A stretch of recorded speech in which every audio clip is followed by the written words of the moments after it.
very much. Are there any questions from our guests and panelists of Mr. Jehoshaphat?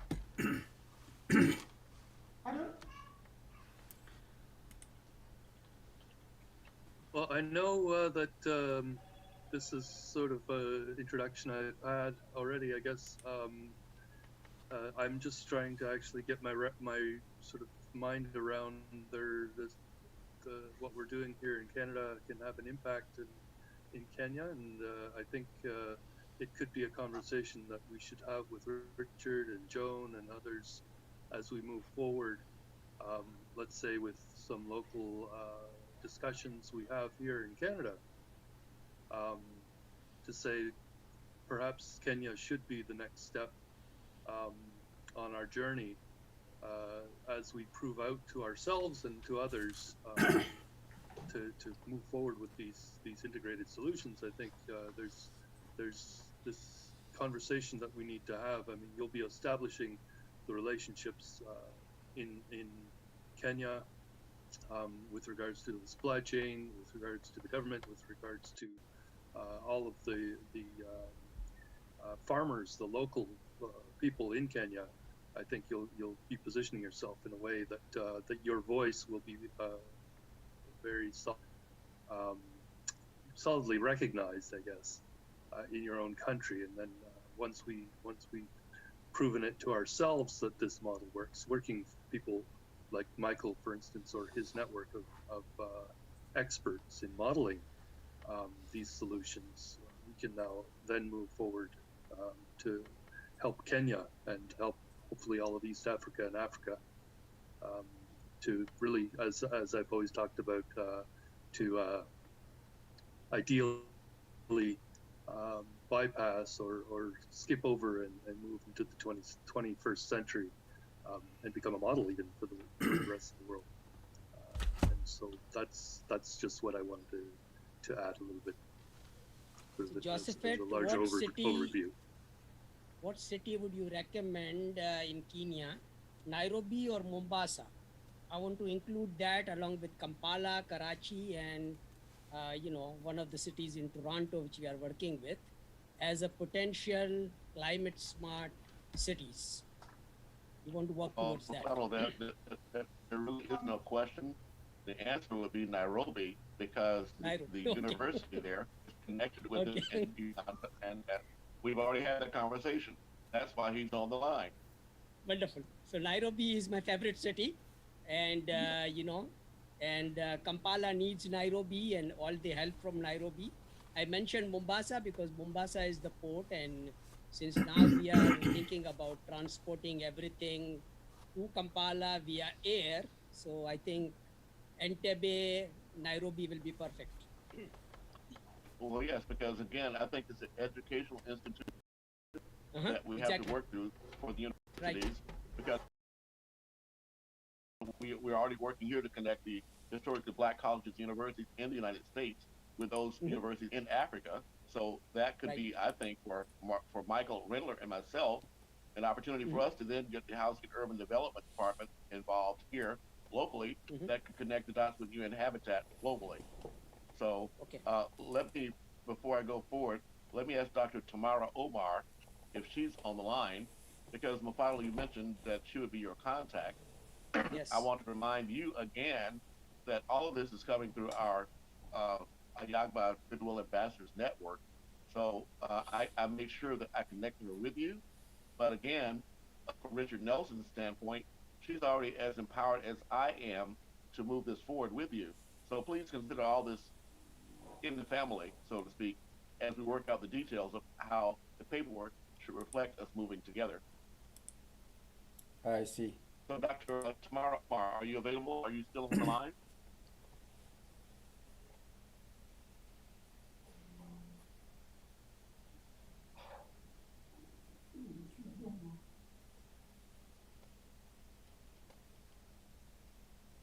I don't see her here. So I may be able to, well, I'll make sure she gets the update of this.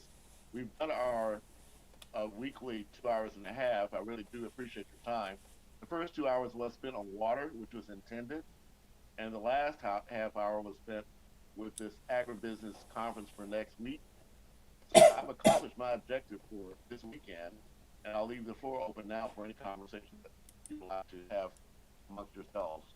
I'd like to add something. I like to let everybody know that we are moving very fast. Okay, so the next project we are going to do is to design electric cars. So this is something I like to throw into this conference.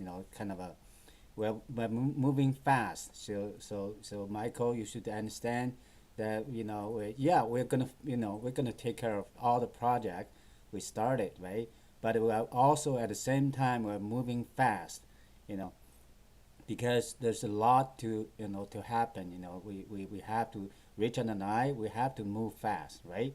We are the I consider myself to be if he's the inventor, I'm the vice inventor. So the two of us, sitting together, oh boom, lots of new inventions, coming and just throwing, from sky, to our into our heads. So, and also Richard has many other inventions also as well. So I see my job is to helping him to push, all those environmental friendly, technologies, products to the whole world, so that everyone can, say, I grab this and I want to be my own boss. Okay, I use this to start my local business. Whether it's a PyraPOD or whether it's an electric car business. You know what I mean? So that's something I like to say. And that finished my presentation. Thank you. Hi, it's Joan here. I would like to take you up on your offer for the licensing, and what's the next step for Yeah. how do we do that? Because Yeah. I have an existing project that is in need of the water and the aquaculture, but I also have access to a lot of entities that I think this is a really good solution for. Yeah. So that's the first thing. Okay. Mufado, then, Lloyd, you'll send me the information about the call for Tuesday. And Mufado, I just want a clarification on the farm schools. If Zimbabwe right now wants to be a climate smart victory garden, if in order for you to work with them, they would have to become a farm school project. Is that how it would work? Yes. Okay. So I'll just Existing site, and we need the details of the existing site depending on the area available. Right. And then we are flexible in terms of accommodating our Wheel of Life farm, in 1,000 square meter area. And then if we have an acre site available, it can be transformed very comfortably into a farm school campus. And so you're looking selectively at universities, am I correct? Universities and colleges ideal, Yeah. Okay. So I don't think that's a situation in Zimbabwe. So. But I mean, we I can. actually wanted to get back. I was going to mention earlier the conversation I just had with Mufali yesterday was that I was going to say that we were having this conversation with the mayor of the town of Wichard Stouffville, but the idea was actually for Stouffville to set up a sort of again coming back to the University of Guelph model as a satellite campus that could be used by multiple institutions. So something we could purchase a piece of land, greenfield, whatever. It doesn't need to be on the campus, and then we can now use it have this facility used by multiple institutions. And I think the same model could be used for instance, out in Eastern Ontario, for instance, if we talk to Queen's University, where we don't have one just be used by Queen's, it can be used by RMC or whatever colleges that are in the area, university, whatever.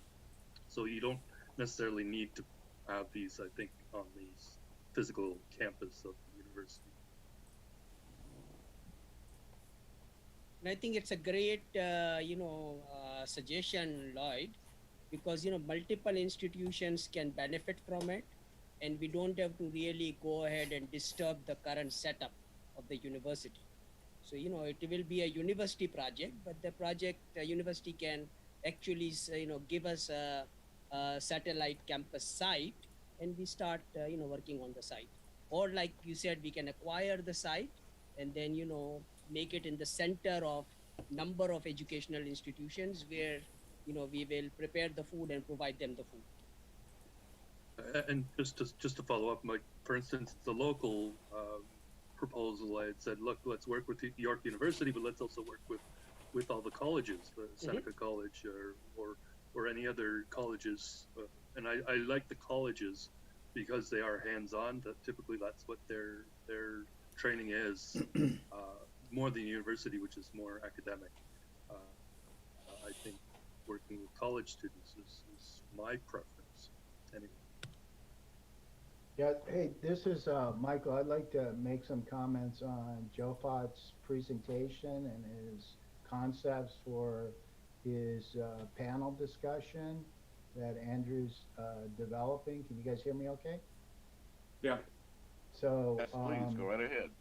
I have to say real candidly, I just started to cringe when I listened to his presentation because it sounded to me like everything wrong with American agriculture. That they want to centralize the production, they want to be internationally certified so they can use airplanes to distribute the food. And I could have misheard a lot of what he's talking about, but this idea that the C4 has been talking about with what I call urban agriculture is food desert, local source, low carbon footprint paradigm. And I feel that if Africa as a continent, reading the AU 2063 plan, doesn't build a sustainable closed loop system, that it's going to really end up like Mexico City, which is almost uninhabitable just because of the densities. And so this idea that he's going to build an industrialized agricultural system, I think is not at the innovation level that we're talking about within the C4. And I want to make that, stated because this is the first time I met Josephat, and I think that I did send out a link before of what an urban farm looked like on the continent of Africa that had to do with the diversity conversation. And one of the things that Andrew asked me to talk about today that I didn't talk about is the executive order from our governor on biodiversity. And this thinking about whole systems and how whole systems work, and I put this in the chat directly to Andrew, that there's multiple municipalities that have to be in alignment to actually do local sustainability conversations. And we talk a lot about the university and some work that E7's involved with directly in Kansas City with the University of Missouri, Kansas City, is in the School of Law, Technology, and Public Policy. And so I heard Joe talk about what is the correct public policy to bring this correctly online. And this idea of where law and sovereignty and our production cycles interface with environmental science so that they don't get what has happened in Mexico, because basically the state of California has moved our agricultural industry to Mexico because they do not have the same labor laws that we have in California. So those workers that are in Mexico don't have the same rates of production and pay scales that are in the state of California, and with that becomes great food poverty. And so this is a very complicated conversation about how much do you make a day, how much do you have to spend on food, how much do you have to spend on housing, so that you have a system that's scalable. And that's the term I keep using, a scalable solution. So I wanted to share that because I honestly was shaking when I started to hear him outline his understanding of what this industrial food chain or supply chain looks like, Because I do understand that if they grow, and I'll just throw this out there, pomegranates in Africa that cost 10 cents, they can sell them for $3 in Italy. And I appreciate those ideas because we have that with avocados being grown in Mexico and being shipped, and everybody now wants their avocado toast at all these shishi places in the urban core. So these concepts of what's going on here, it's really important that we're comprehensive with our education and communication with the model that we're outlining. I would like to summarize, what Michael just mentioned is that we want to transform the current supply chain into climate smart value chain, eliminating transportation of food so it is locally grown, cooked, and served to all the families of our planet. I agree Yeah, well, That's what we are. 100%, but you can't, just to put you a can't address the further, problem unless you know it exists. I want to make sure Joseph had understood that we here are certainly willing to assist him in what he's trying to accomplish, but only with the understanding that the outcome we're trying to accomplish is, again, localizing the Sustainable Development Goals, making food locally grown and distributed. And in my particular case, because he is in East Africa, it makes more sense for me to find ways we can assist them to provide the nourishment for their own people and then work out from there. Exactly. But at any rate, it's better for the information to come from the horse's mouth.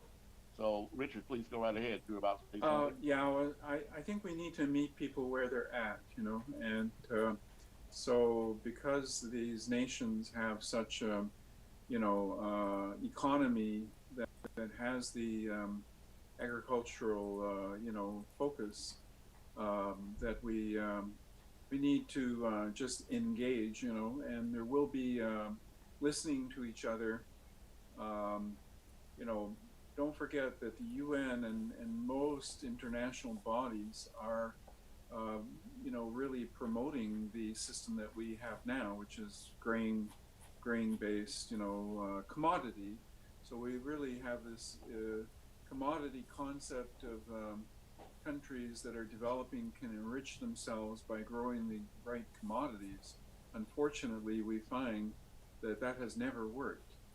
That in fact it's a process of land, people being pushed off the land because they don't get scale, or they don't get the economy of scale, and so you have the wave of depopulation of the rural places and the growing of cities with no services.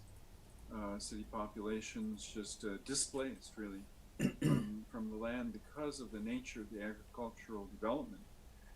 Yeah, so it truly is it's the big issue, and how to have a food economy that will really enrich the local people instead of make them, kind of cogs in an agribusiness, in a global agribusiness commodity economy. That is the nature of the problem.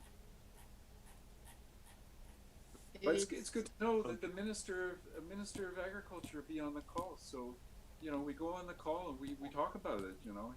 I'm sure that he's just as interested. And one way to work this is that we give the farmer the chance to grow their own food, real food, right? Not commodities. Yeah. Food to eat. We were on this call yesterday with Tony Pereira, and he was saying, or one of his people in Mexico, was saying that the cost of food in the developing world is very expensive for the people. The cost of their food. They may spend 25%, upwards of 50% of their disposable income, of their real income, on just food. So what if you had to spend half of your money on food? In North America, we spend maybe 5% or 2% of our own income on our food. So therefore, food is really low cost in our world, right? But in the rest of the world, food is very expensive. So if we can get people growing food for each other, this is a way to create wealth in the community. Yeah. Yeah, it's Joan here. Just to follow up on some of the conversations, I felt that the the summit it didn't have an innovative approach to it, and it was trying to almost copy, as Michael said, what exists. One of the things that we did for our Victory Garden in Tanzania, they had to agree that if they had a Victory Garden, not to compete with the existing vendors. So to work with the people who were selling vegetables in the marketplace and see what was missing and what, so that they could have a livelihood and start small, manageable, and build from there. And that's what they did. They started with 3 crops, sold that, use that money to have a security fence and irrigation, and employed 1 full-time woman as the manager and a youth, and then 6 months later was able to hire another woman and 2 youth full-time, plus involving the university. So it was generating the first of all, non-competing, working in the community, and making enough income generation on a small scale to expand, and so that they wouldn't become enemies of the community kind of thing, that there was outside help or whatever. And now they're expanding into production for raising hens and food processing, using the money that they've made. So it's self-sustaining, starting small and building from there. So it's very important that we don't replicate some of the things that we're trying to address now, just because that there's a need for economic development. So that's my 2 cents. I would like to add on to what John just said, was that all the issues, related to employee-boss relationship and all the unrest because of that can be resolved if these Wheel of Life Farm School, is maintained by mothers in their leadership. Because mothers, treats everybody like a children. It's a built-in situation. So all these problems, can be eliminated. Everybody will sort of work as an entrepreneur, as a team. And I think it will be a win-win situation. So there won't be any hindrances towards progress.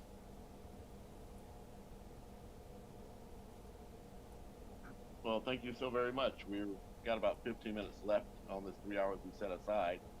Joseph and Moses, are you there? Do you have any comments that you'd like to make? I'm here. I think I don't have my comments to make. But I'm glad to share into wisdom of the president.